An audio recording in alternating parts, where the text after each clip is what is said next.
আমরা মার্চের শেষ দিকে ঝাড়গ্রাম ঘুরতে গিয়েছিলাম।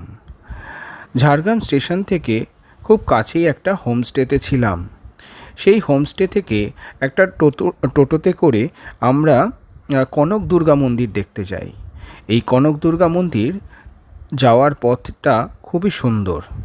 চারপাশে শালবন, তার মাঝখান দিয়ে যে সুন্দর পিচের রাস্তা, তাতে টোটো এগিয়ে চলছে।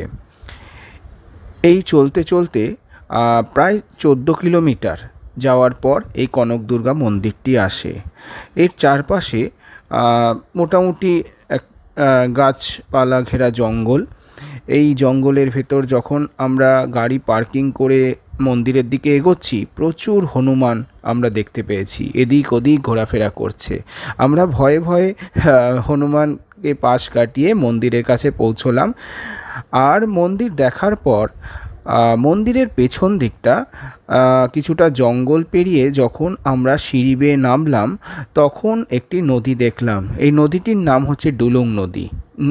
এর চারপাশে পাথর ছড়িয়ে ছিটিয়ে আছে, বড় বড় পাথর, আর মাঝখান দিয়ে ডুলুং নদীটি গেছে।